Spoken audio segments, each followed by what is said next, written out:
Bienvenidos. Vamos a poner en manos de Dios esta predicación, esta hora, ¿no? Gracias, Señor, por este tiempo. Gracias porque tú permites muchas situaciones en nuestras vidas,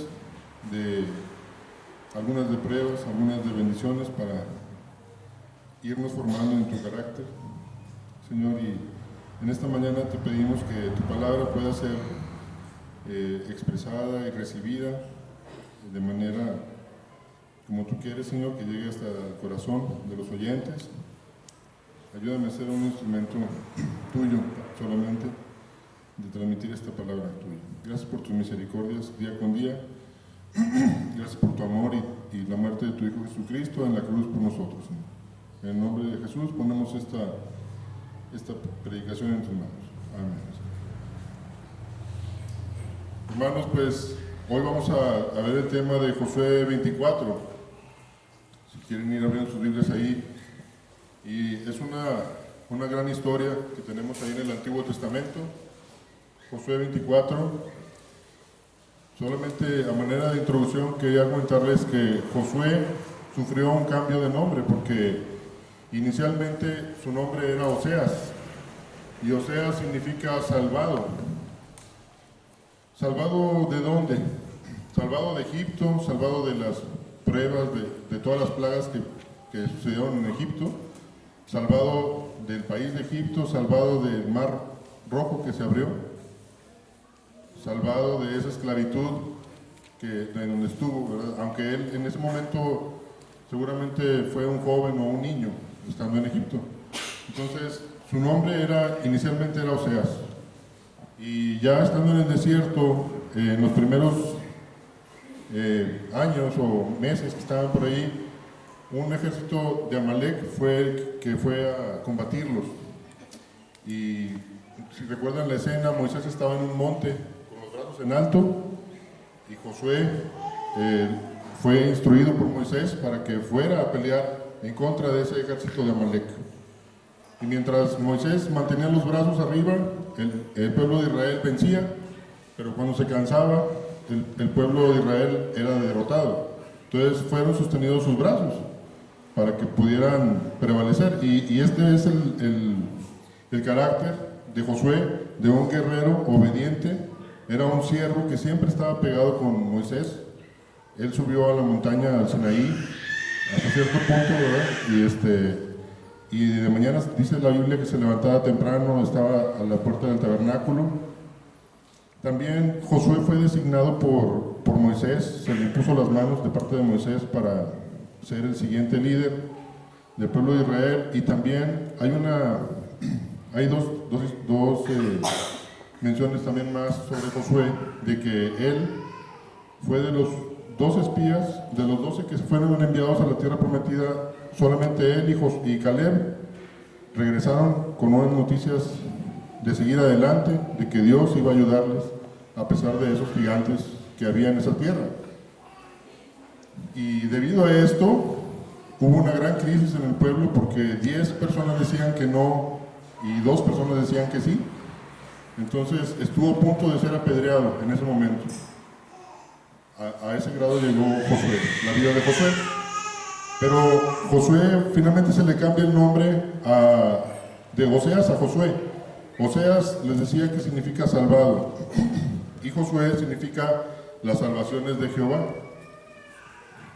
Entonces, a mí ese cambio de nombre me llama mucho la atención, porque inicialmente salvado, pues sí, fui salvado yo de todas las vicisitudes que había de Egipto y el Mar Rojo y los milagros y todo. Gracias, fui salvado. Y no, hombre, ya la hice porque fui salvado. Pero no, ahora Moisés le puso: la salvación es de Jehová. Como para que nunca se le olvide de quién es el autor real de la salvación. El énfasis ya cambia. El primer énfasis es: fui salvado yo. Y el segundo énfasis es: la salvación es de Jehová. Entonces, es muy bonito tener en mente ese cambio de nombre, porque nosotros como creyentes a veces también pudiéramos basarnos en ese hecho que pasó hace tiempo, donde decidimos buscar a Dios y a lo mejor hicimos la oración de fe y comenzamos el camino de Dios, y a lo mejor tenemos en mente ese tiempo como algo muy bonito y nos basamos mucho en eso y a lo mejor podemos, como quien dice, dormirnos en nuestros laureles de que pues ya fuimos salvados. Pero no, ahora la salvación es de Jehová. O sea, hay algo más, hay un plan que Dios tiene para tu vida, para mi vida, en un ministerio en donde Dios quiere que fungamos, Dios quiere que actuemos de alguna manera. Y es lo que vamos a ver ahorita. En este libro de Josué, primeramente Josué prepara a la conquista de Canaán, prepara al pueblo de Israel. Y en segundo lugar, ya cuando pasan el río Jordán, que se abre también en dos, deja ahí un altar de 12 piedras, como testimonio de lo que ha sucedido, ese milagro también. Pasa al otro lado del Jordán y empiezan a conquistar las ciudades, Jericó, Ai, y todas las demás ciudades que están descritas en el libro, a través del libro de Josué. Y bueno, victoria tras victoria, Dios les va dando territorio. Se dice que Josué venció como 31, Josué y el pueblo de Israel, 31 reyes. A 31 reyes fue venciendo. Josué también tuvo miedo, desde luego que sí, cuando murió Moisés. Y tal vez se quedó él a cargo de esa gran nación, y sabiendo que era una nación rebelde, Señor, ¿verdad? Y eso viene descrito en el primer capítulo de Josué, donde Dios le dice: esfuérzate y sé valiente, y no desmayes, yo estaré contigo.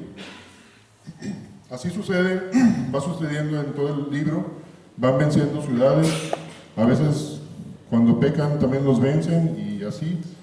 Llega un momento en que pasan como 25 años, y Josué se va haciendo viejo, y hay tierras que incluso Dios le dice: mira, tú ya estás grande, reparte las tierras, yo se las voy a dar al pueblo, pero ya no las vas a poder ir a conquistar tú, tienes que repartirlas, como en fe, ¿verdad?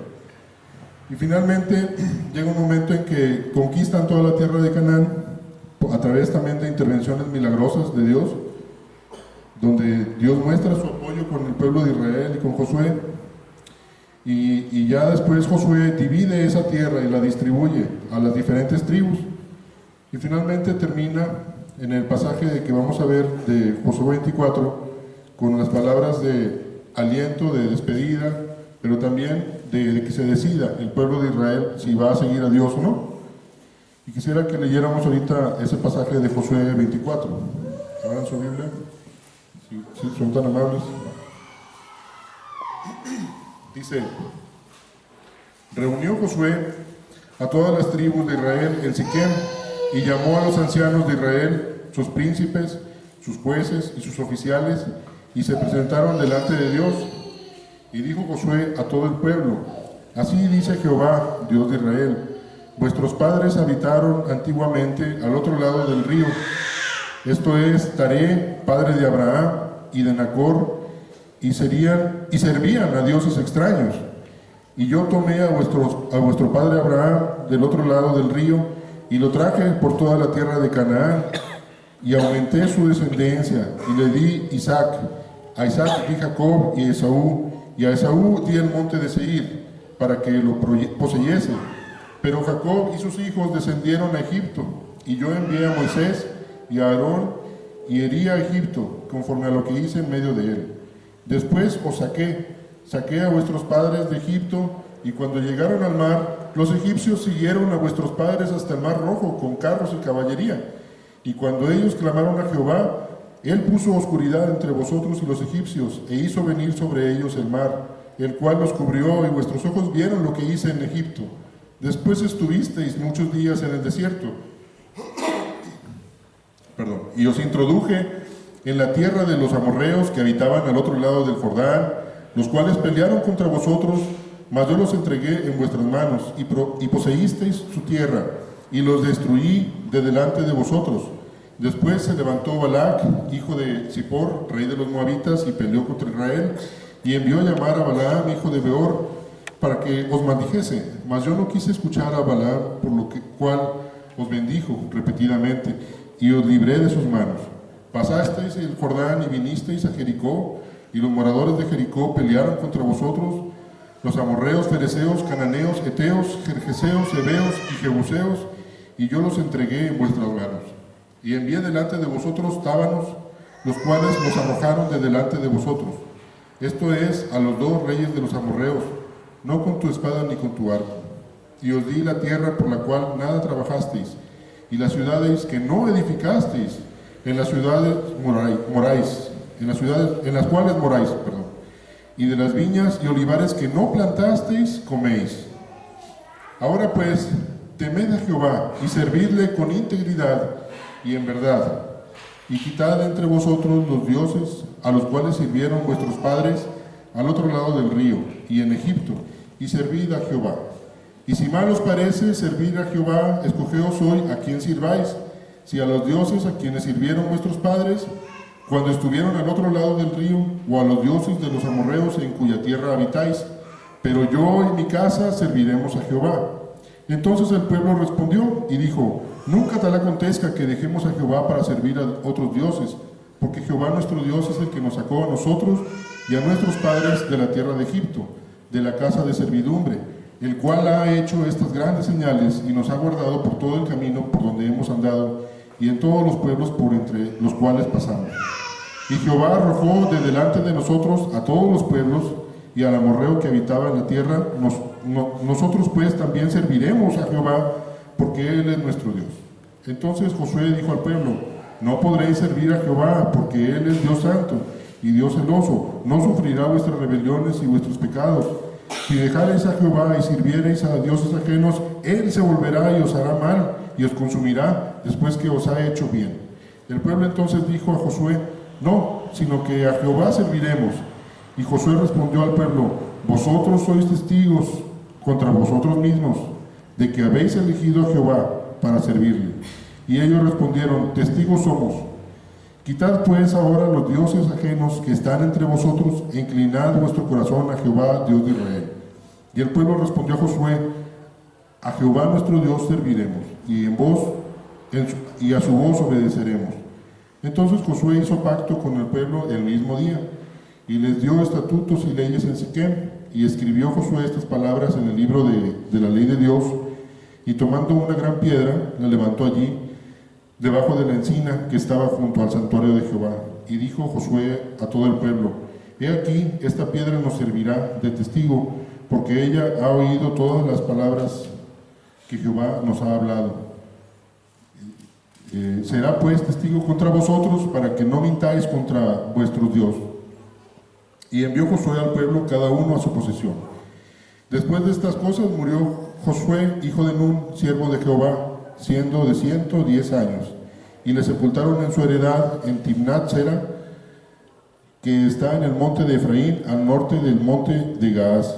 Y sirvió Israel a Jehová todo el tiempo de Josué, y todo el tiempo de los ancianos que sobrevivieron a Josué, y que sabían todas las obras que Jehová habían hecho por Israel. Hasta aquí vamos a leer.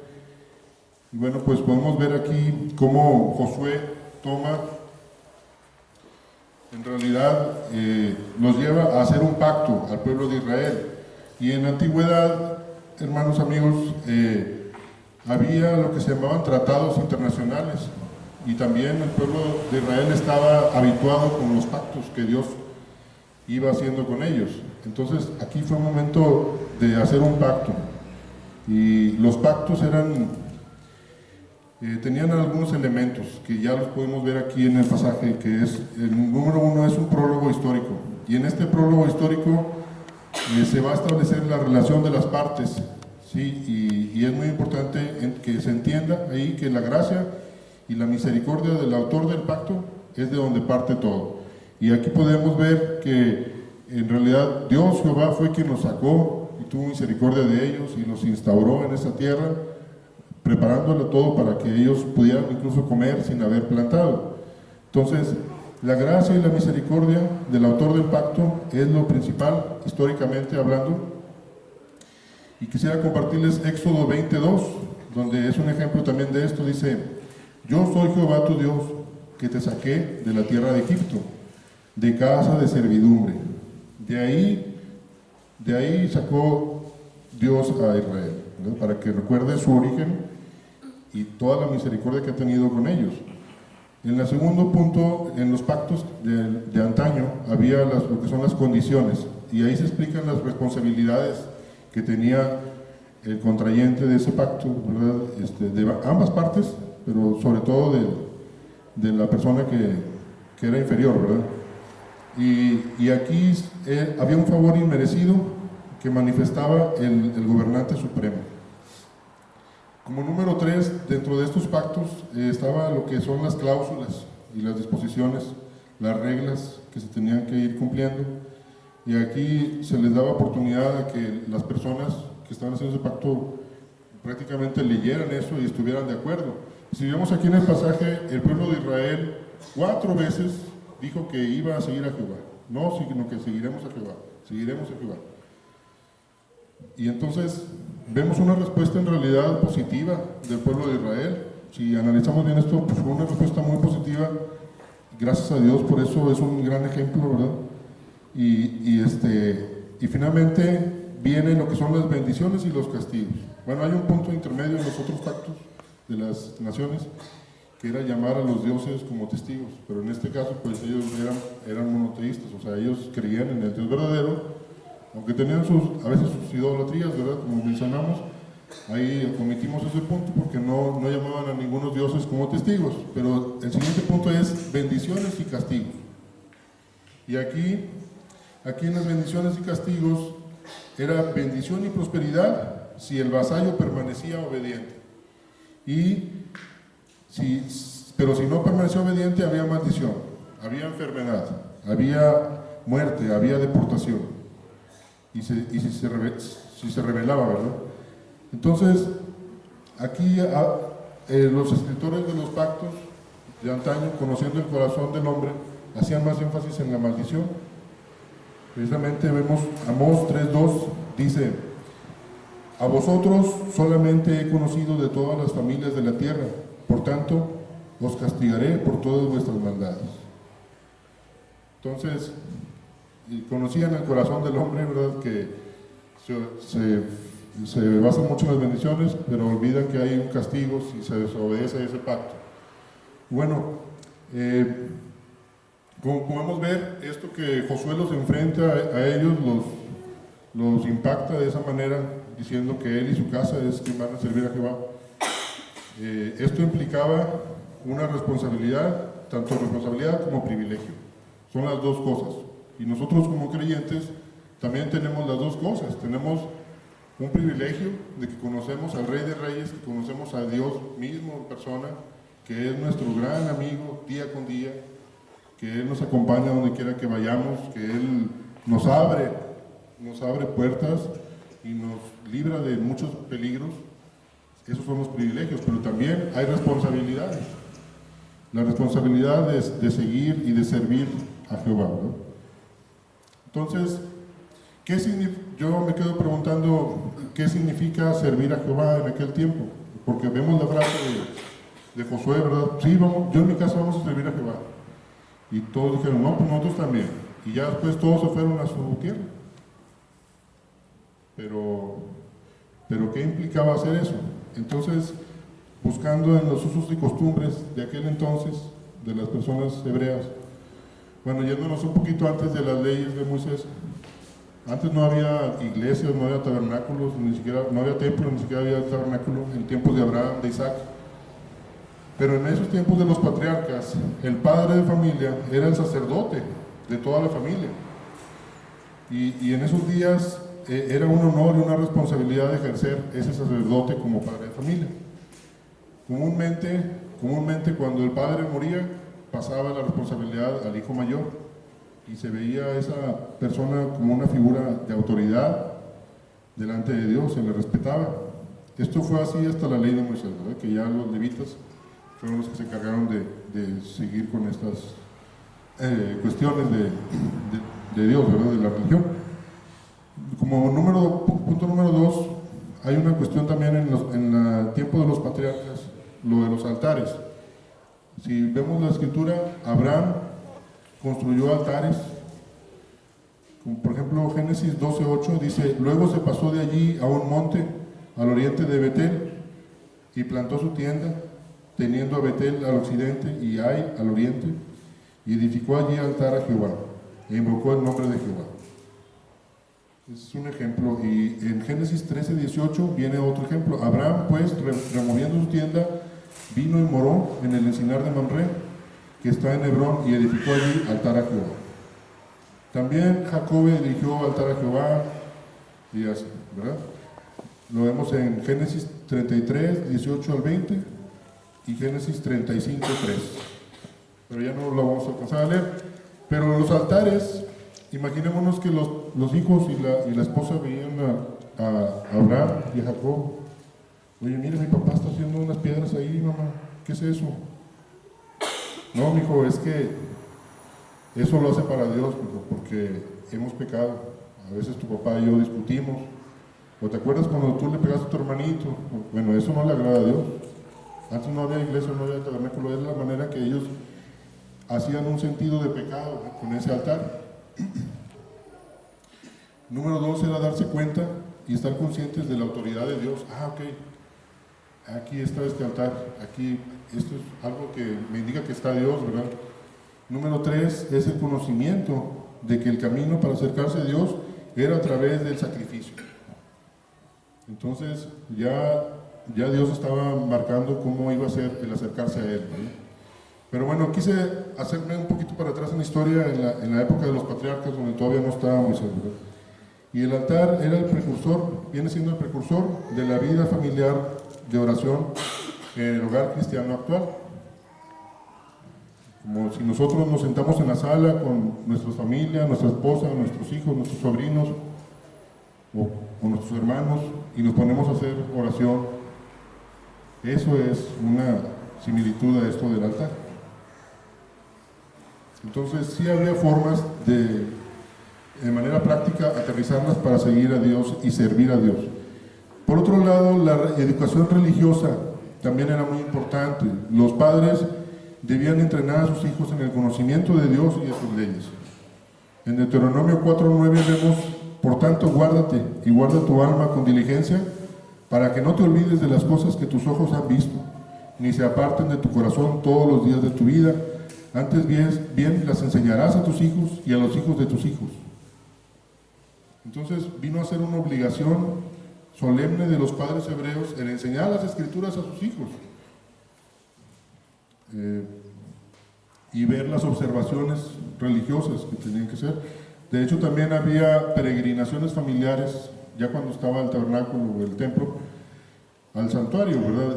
Había tres estaciones del año en donde tenía que ir la familia al santuario, ¿verdad? Forzosamente tendría que ir el hombre, el varón.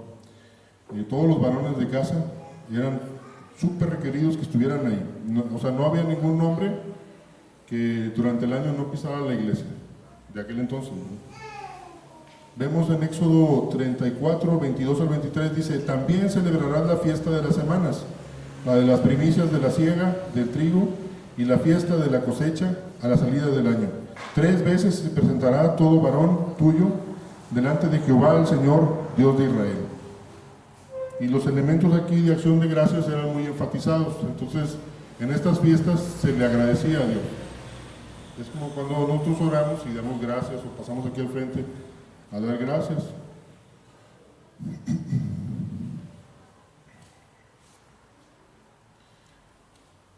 Por otro lado, las Sagradas Escrituras en los hogares judíos eran de vital importancia, porque se repetían en la mañana y en la noche, y todos por las tardes, por la mañana y por las tardes, los hombres hacían una plegaria, que era el Shema, y el Shema constituía por 3 pasajes bíblicos. Ahorita nomás vamos a leer uno, pero ese Shema eran 3 pasajes del Pentateuco. Y el niño judío, el varón judío, para los 12 años ya tenía que aprenderse ese Shema, esos pasajes bíblicos, ya tenían que habérselo enseñado y él aprendérselo y decirlo de memoria. Los pasajes son Deuteronomio 6, 4 al 9 y Deuteronomio 11, 13 al 21. Es que ya no lo voy a empezar a leer. y Números 15, 37 al 41. Voy a leer solamente el primero. Dice Deuteronomio 6, 4 al 9. Oye Israel, Jehová nuestro Dios, Jehová uno es, y amarás a Jehová tu Dios de todo tu corazón y de toda tu alma y con todas tus fuerzas.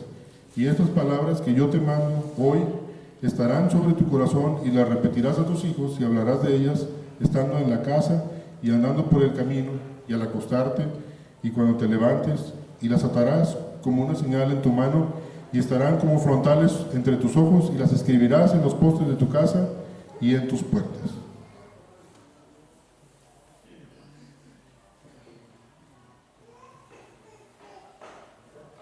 Bueno, mi papá tenía un amigo que era un ingeniero judío, y este ingeniero de niño lo llevaban a la sinagoga. Entonces dice que se ponían a hacer oración y él estaba así viendo el reloj. Dice, no, pues yo voy con mis papás, pero pues yo, o sea, yo nomás estoy orando así, estoy como viendo el reloj, porque al terminar va a ser la hora de la comida. Y eso es lo que él estaba esperando, ¿verdad? Entonces, bueno, pero sus papás al menos estaban cumpliendo con ese mandato de Dios, ¿verdad? Y él, según lo que me comenta mi papá, que dice, yo la verdad, no me meto mucho con eso de Dios, a lo mejor él ni se mete con nosotros, dice. Mi hermana sí, mi hermana cuando va a salir tiene un rollito ahí en la pared, un papelito con las escrituras, y creo que las lee o las besa y las guarda, y luego cuando sale y cuando entra también, y eso es lo que hace mi hermana, pero yo no. Entonces, pues fíjense cómo han pasado siglos y siglos y siguen teniendo esas tradiciones de reverencia hacia la palabra de Dios. Bueno, algunos, el que no quiere, pues no, como vemos este ejemplo que les estoy comentando. Pero sí nos llama la atención la preponderancia de la palabra de Dios en el hogar, o sea, cuando querían seguir y servir a Jehová. Y por otro lado, bueno, lo que yo estuve analizando, me di cuenta que muchas cosas tenían que ver con los varones, ¿verdad? Pero las mujeres que no tenían no se les tenía un llamado o no tenían una manera de servir a Dios, sí, nada más que ahí ya le busqué un poquito más, ¿verdad? Dice, el servicio que la mujer podía ofrecer a Dios se manifestaba principalmente a través de las actividades del hogar relacionadas con los cuidados hacia su familia y hacia su esposo. Por ejemplo, bueno, tenían actividades que en la mañana se ponían a moler el grano, toda la mañana, desde bien temprano hasta el mediodía. Esa era una manera de servir a Dios en aquel entonces. Ahorita ya hay máquinas que hacen eso, ¿verdad? Las mujeres están muy contentas con esto. Había otras maneras, por ejemplo, la mujer también fabricaba las telas de la familia, con los que se vestían los niños, los esposos. Ellas estaban ahí duro y dale con agujas de hueso y batallando ahí para formar esas telas, como cuando hicieron la túnica de José, ¿verdad? Y luego también las lavaban, iban al río y las lavaban ahí con una lejía especial, las sacaban y las aventaban contra las piedras. Había unas piedras muy planas en los ríos de allá de Palestina, y sigue habiendo, ¿verdad? Y ahí con una cachiporra le pegaban. Una cachiporra es un barrote plano, y órale, para que se limpie. Por eso el salmista dice, límpiame, o sea, pégame, sácame toda la inmundicia, ¿verdad? Esa era a la ropa, ¿verdad? No al esposo, ¿verdad? Hay que aclarar, ¿verdad? Y entonces traían también el agua del pozo, traían con unos cántaros, tenían que traer la cuerda para sacarla del pozo, y era un trabajo fuerte. Por eso la mujer samaritana le dice a Cristo, Señor, no tienes con qué sacar el agua, ¿cómo me vas a dar agua? Porque ellas traían sus cuerdas, sus cántaros, y hasta abajo, y estirarle y ponérselo sobre la cabeza o sobre el hombro, y ahí van hasta la casa para que haya agua para la familia. Antes no había tubería ni nada. Entonces, pues era un gran trabajo que hacían las mujeres también, entre otras actividades, ¿verdad? Pero no solo eso, sino que una mujer que servía a Dios en los tiempos antiguos era una gran influencia para bien sobre su marido.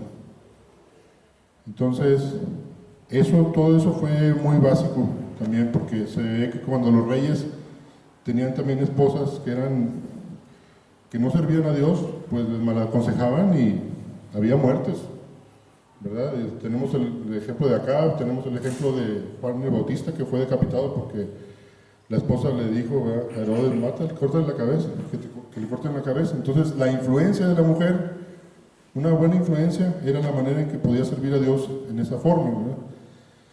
Y además, en los tiempos antiguos, el entrenamiento y la enseñanza de los hijos en los primeros años, ahí también servían mucho a Dios ellos, ¿verdad? Y bueno, las niñas, ¿qué hacían las niñas? Las niñas cuidaban las cabras. Los camellos eran más difíciles, los aguantaban más, se iban en prolongados viajes los hombres con ellos, pero las cabras se quedaban ahí, y vemos como incluso Moisés fue cuando defendió a una joven, ¿verdad?, que terminó ya, se casaron después.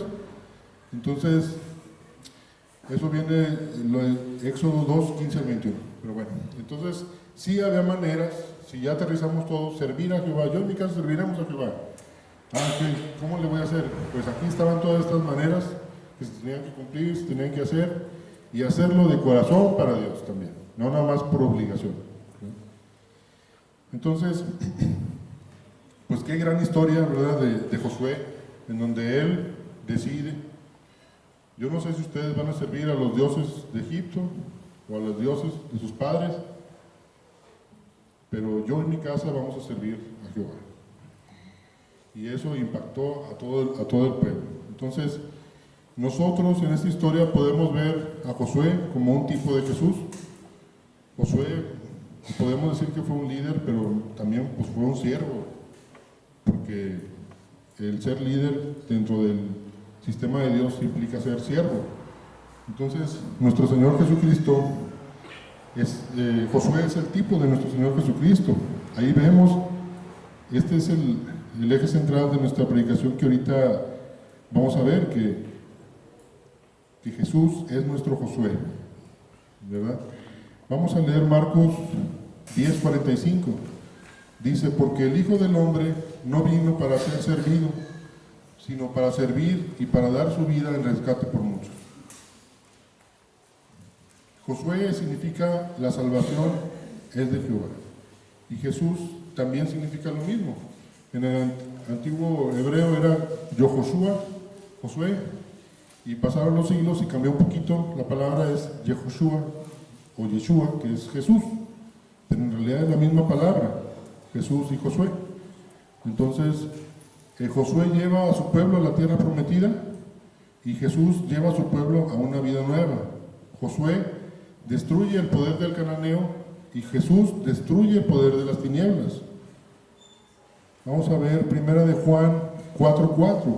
Dice, hijitos, vosotros sois de Dios y los habéis vencido, porque mayor es el que está en vosotros que el que está en el mundo.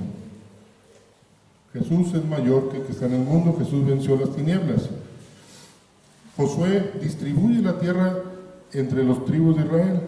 Jesús instaura el reino de Dios en nosotros. Vemos Lucas 17:20 al 21. Dice, preguntado por los fariseos, ¿cuándo había de venir el reino de Dios? Le respondió y dijo, el reino de Dios no vendrá con advertencia, ni dirán, helo aquí o helo allí, porque he aquí el reino de Dios está entre vosotros. Entonces, Él nos instaura el reino para nosotros, ¿verdad? También Josué dirige al pueblo constantemente a los estatutos y leyes de Moisés. Como vemos en los estudios de predicación, ¿verdad? Había ciertas etapas y Josué los dirige a leer todas las escrituras y pone unas piedras ahí como testimonio también, y debajo de una encina. Bueno, Jesús nos dirige al nuevo pacto. Marcos 14:24 dice, y les dijo, esto es mi sangre del nuevo pacto, que por muchos es derramada. Josué y su casa son ejemplo que impacta al resto del pueblo para hacer lo mismo. Jesús y los creyentes también debemos ser ejemplo al resto de las personas para que sigan a Dios de igual forma. Y vemos Juan 17:21, cuando fueron a buscar al Señor Jesucristo, dice, Juan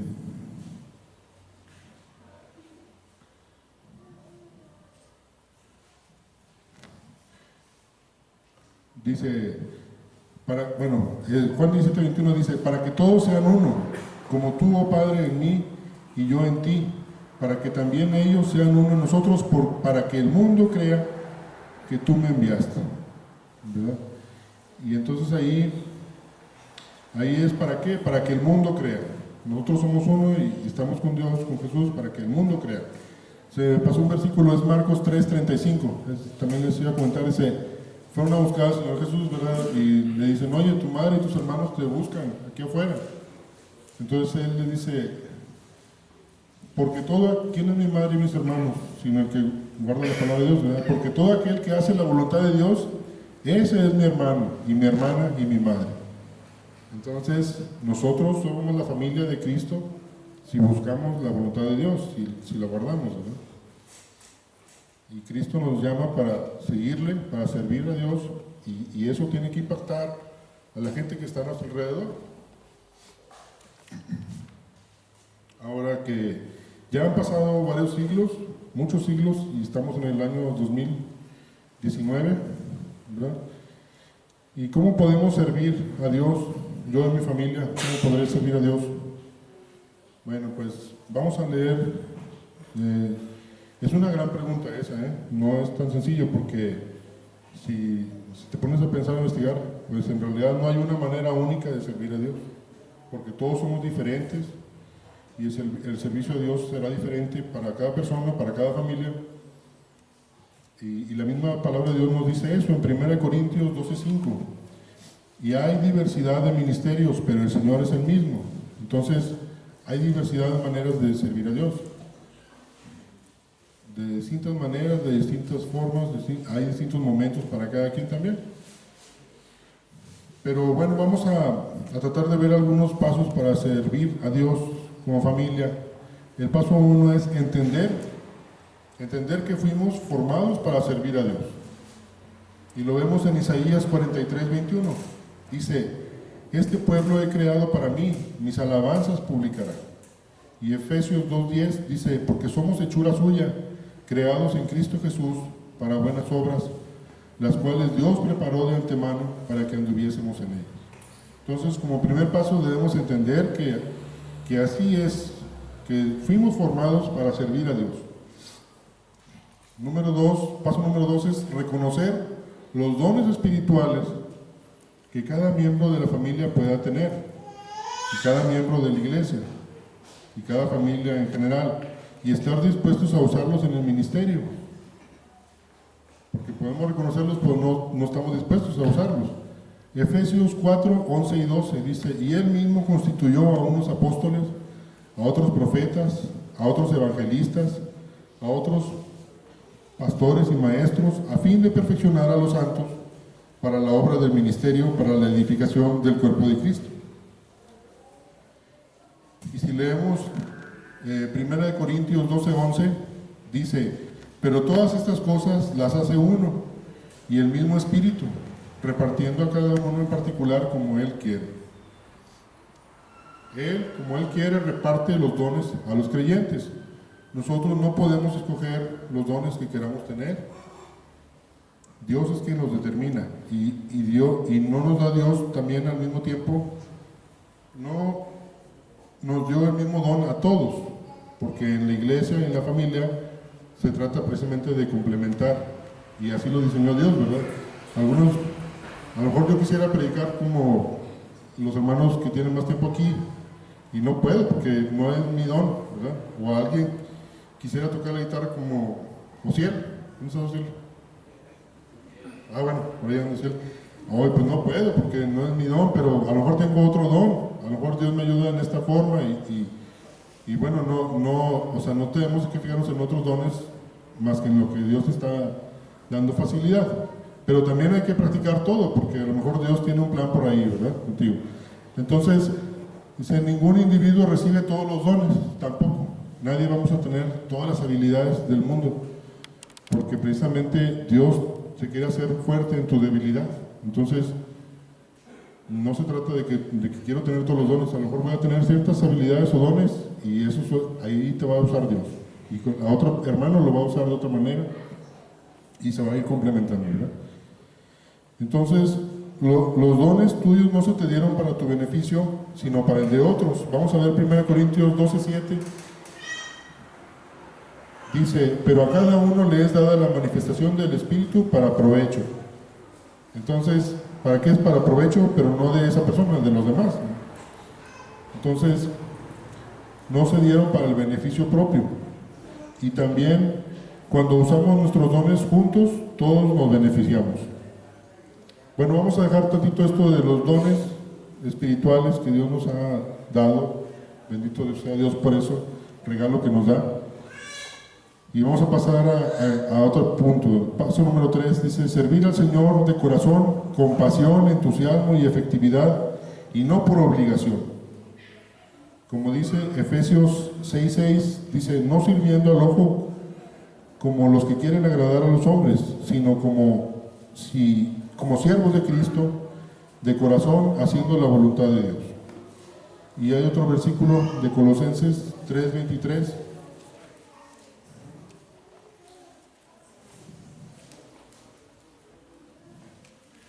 Dice, y todo lo que hagáis, hacedlo de corazón, como para el Señor, y no para los hombres. Entonces, el paso número 1 era entender que fuimos formados para servir a Dios. Paso número 2, reconocer que tenemos unos dones espirituales, unas habilidades que Dios nos ha dado. Y paso número 3 es hacer las cosas de corazón para Dios. Número 4, que usemos los recursos que Dios nos dio como familia también. Cualquier cosa que alguien haga bien, debe ponerla al servicio de la iglesia. Y aquí tenemos hermanos que a lo mejor son buenos para los números, las matemáticas, están encargados de las ofrendas, la contabilidad. Otros hermanos son buenos para hacer instalaciones, de lo que sea, pues qué bueno, hay que ponerlo al servicio de la iglesia. Cada persona tiene entre 500 y 700 habilidades diferentes y destrezas. Las personas promedio tienen eso. Entonces, tenemos eso, ¿verdad? Entonces, nunca digamos, no, pues yo creo que yo no tengo ninguna habilidad o ningún don. No, sí la tienes. De perdido 500, sí tienes, ¿verdad? Entonces, hay que ponerlas a los pies de Cristo para servir a toda la iglesia. También estas habilidades, aparte de los dones espirituales, la carpintería o lo que sea, es dado por Dios también. Es más, vamos a ver Éxodo 31, 2 al 5. Cuando estaban haciendo el tabernáculo, había personas que Dios les dio la habilidad especiales para hacer ciertas cosas. Éxodo 31, 2 al 5, dice, mira, yo he llamado por nombre a Besaleel, hijo de Uri, hijo de Ur, de la tribu de Judá, y lo he llenado del Espíritu de Dios, en sabiduría y en inteligencia, en ciencia y en todo arte, para inventar diseños, para trabajar en oro, en plata y en bronce, y en artificio de piedras para engastarlas, y en artificio de madera para trabajar en toda clase de labor. Aún hoy Dios nos da ciertas habilidades que podemos utilizar en la iglesia, ¿verdad? Podemos para servir a Jehová, a Dios, ¿verdad? Parte de la responsabilidad también de la familia es detectar eso. Oye, que si un hijo tuyo o alguien de tu familia, oye, mira qué bien cantas, hombre, pues dedícaselo a Dios. Ándale, vamos a cantar un coro y los animas, ¿verdad? Aunque no quieran. Tienen que querer, debe ser de corazón, ¿verdad? Pero sí hay que parte de la responsabilidad de la familia es identificar y alentar a esas habilidades, y parte de la iglesia, de la responsabilidad de la iglesia, también es eso, identificar y alentar. En el paso número 5, yo quiero decirles que Dios puede usar la personalidad de cada miembro de la familia. Tu personalidad Dios la puede usar. No digamos, no hombre, es que yo soy extrovertido, yo soy más bien introvertido, perdón. No me siento a gusto haciendo eso. No pongas como pretexto tu personalidad, porque Dios te va a usar así como eres en alguna área de la iglesia, ¿verdad? O eres colérico, sanguíneo, melancólico, pues Dios te va a usar. Vemos Jeremías 1:7, dice, y me dijo Jehová, no digas solo niño, porque a todo lo que te envíe irás tú, y dirás todo lo que te mande.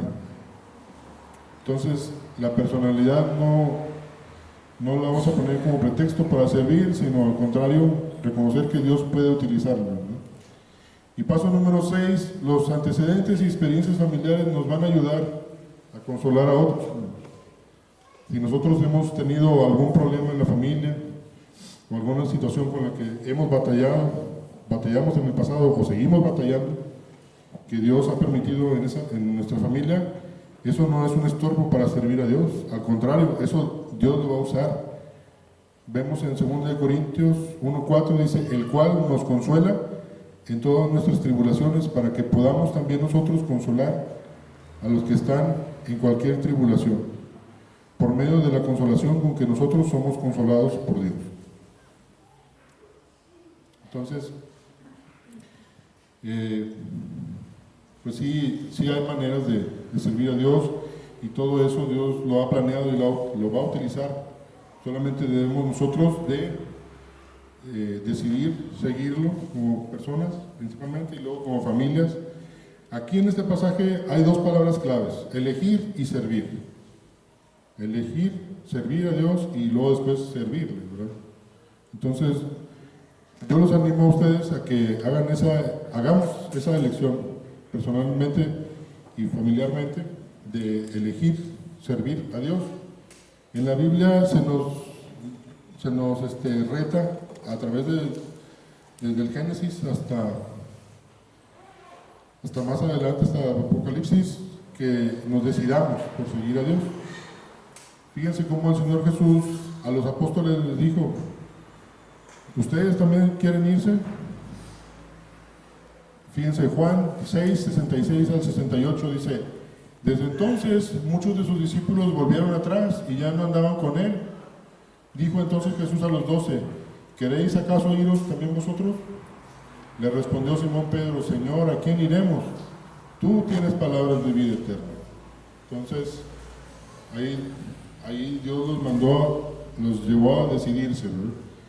Y si buscamos en la Biblia, en Génesis 4, 6 y 7, también cuando Caín pecó, cuando se enojó porque su ofrenda no fue agradable y se enojó con su hermano, Dios le dijo, dice, entonces Jehová dijo a Caín: ¿por qué te has ensañado? ¿Por qué ha decaído tu semblante? Si bien hicieres, no serás enaltecido, y si no hicieres bien, el pecado está a la puerta. Con todo esto, a ti será su deseo, y tú te enseñorearás de él. Ahí Caín todavía no mataba a Abel, nomás se había enojado, pero Dios le estaba dando la oportunidad de revirar y de buscarlo, de hacer una pausa y decir: no, Señor, tiene razón, me molesté, pero voy a seguirte. No, sino que Caín siguió en su terquedad, ¿verdad? Y dice, si el pecado está a la puerta, o sea, créanme que a veces yo abro la puerta de mi casa y voy a salir y ahí está el perrito, ay, ya me ando cayendo porque nuestro perrito está ahí en la puerta. Entonces, ese es un gran ejemplo de que el pecado, nada más descuídate tantito y puedes caer, de desviarte de servir a Dios, ¿no? El pecado está así a la puerta. Si vemos otros pasajes, Elías también los reta al pueblo, dice 1 Reyes 18:21, y acercándose Elías a todo el pueblo dijo: ¿hasta cuándo claudicaréis vosotros entre dos pensamientos? Si Jehová es Dios, seguidle, y si Baal, id en pos de él. Y el pueblo no respondió palabra. Ahí no hubo respuesta. Luego el salmista, Salmos 17:15, dice: en cuanto a mí, veré tu rostro en justicia, estaré satisfecho cuando despierte a tu semejanza. Salmo 55:16 dice: en cuanto a mí, a Dios clamaré, y Jehová me salvará. Salmo 73:28, pero en cuanto a mí, el acercarme a Dios es el bien. He puesto en Jehová el Señor mi esperanza, para contar todas sus obras. Santiago 3:11 y 12, ¿acaso alguna fuente hecha por una misma abertura, hecha agua dulce y amarga? Hermanos míos, ¿puede acaso la higuera producir aceitunas o la vid higos? Así también ninguna fuente puede dar agua salada y dulce. Apocalipsis 3, 15 y 16. Yo conozco tus obras, que ni eres frío ni caliente. Ojalá fueses frío o caliente, pero por cuanto eres tibio y no frío ni caliente, te vomitaré de mi boca. Entonces, Dios nos habla a que nos decidamos a buscarle, a seguirle, a servirle y también a transmitir eso a nuestros familiares cercanos y lejanos y a todas las personas que nos rodean, ya sea en el trabajo o en la casa, o en cualquier ámbito. Les vamos a compartir, hermanos, un canto. Andamos un poquito afónicos, pero les vamos a compartir un canto que habla de esto, de yo en mi casa. En Julio, Judith, mi esposa, les voy a pedir si son tan amables de pasar. Y con esto terminamos.